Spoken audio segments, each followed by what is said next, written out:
Allahu, Allahu, Allahu, Allah. We're born in the West, in Britain. Yeah. Religion gets attacked all the time. You have Richard Dawkins. You've heard of Richard Dawkins, yeah? Yeah. Yeah, I call him Richard Dawkins, yeah? He's a bit of a crazy guy trying to like attack religions and blame everything on religions and stuff, and there's no proof for God. Yeah. Let me address two things here. First and foremost, we are brought up thinking that everything that we must verify has to be touch and feel. Yeah. But let me tell you something. If God could be touched and felt and seen, would that be God? No, I know what you mean. Would that be It God? wouldn't really be a test of belief, would it? Because you would know. It's not even just a belief, because God actually says there's good reasons to believe in Him. For example, look, do you believe you had a great grandma? No. Do you believe I you had mean, yeah, but I mean, there's obviously, I know that because of Why? I'm here now. Exactly. Yeah, but that's exactly the point. Have you ever seen your great grandma? You don't have access to her DNA. I know her scientifically, I would have to have one to be here. How? Well, I don't know. See, that's the point.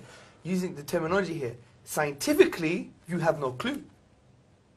You have no clue.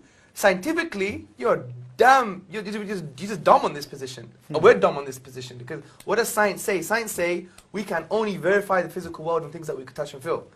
This is a non-verifiable thing. Yeah. The only way you know you got a great grandma is because you're here. You've made a logical, rational decision, not based on the physical world, based on necessity.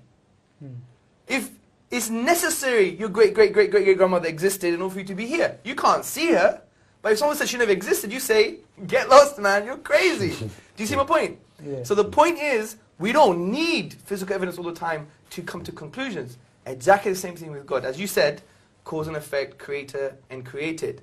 Let's put it this way. Everything in the universe, dude, that begins to exist, okay, if I just popped like this, here I am, I just popped into existence, has a cause. You know it must have came from somewhere. Everything that begins, that starts to exist, always has a cause. Number two, the universe, without a shadow of a doubt now, began to exist. Based on philosophy, mathematics, Big Bang. You know about the Big Bang, yeah? Yeah, well, yeah. It's not that thing after too many curries, right? Yeah, the Big Bang, okay? So from all this, we know the universe began to exist. So what logically follows? Therefore, the universe has a cause. So we just say, right, without a doubt, we know the universe has a cause. What is the nature of this cause? Well, if you create the universe, it can't be part of the universe. Because if it's part of the universe, then that would mean the universe existed and didn't exist at the same time. Does that make sense? No. That's just crazy. Can Abu Bakr exist and not exist at the same time? Don't make no Although sense. we may want him not to exist. Because he talks a lot, yeah. Yeah, I'm only kidding. So there's that. It must be one. Because they're knocking on the door, we don't assume there's Manchester United football team behind the door, right? We say it's one person, isn't it? Yeah? It's the most logical explanation. We know he must be all-powerful. He didn't create a grain of sand, he created the whole universe, right? Yeah. And we know it must be uncreated. Because some people say, well, who created God? It must be uncreated. Why? Don't know why. But let me give you an example. Say I want to shoot you, yeah? Yeah. Good style like this, yeah? Yeah? Hackney style. But before I could shoot, I have to ask Abu Bakr for permission. Abu Bakr, can I shoot the geezer? He says, wait, I need to ask someone behind me to shoot. And that guy has to ask permission too.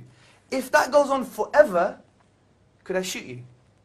No. Impossible. Exactly the same thing with the universe. The question of saying who created God is equivalent of saying there is no creation.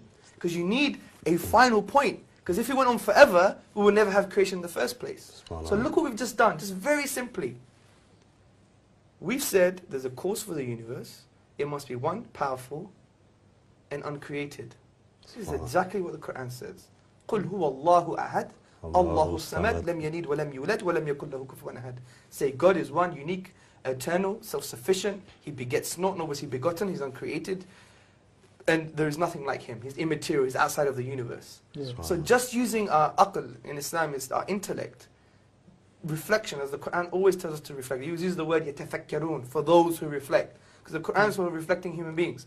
So we come to the conclusion that there must be a God. For me, I think that's irrefutable evidence there. Yeah. We could even go slowly through it again. Because they were very basic concepts, weren't they? Yeah. So there's evidence for it. Yeah, there's evidence for it. And then what I would say now is God an absentee landlord? He just give you the keys and will go away. No, how could we apply something to God that we never apply to ourselves? I got a BlackBerry, right? What came with my BlackBerry? A manual came with my BlackBerry. Yeah. Human beings made this, No. and they made the manual. No. So we make manual for things. We're we- saying God wouldn't give us guidance. We're Subhanallah. actually being saying lesser for the being that created the whole universe. Subhanallah. We must be chiefs if we think that, man. We must be crazy. So the point is, it only makes sense that he gave us revelation. Now the question is, what is the revelation?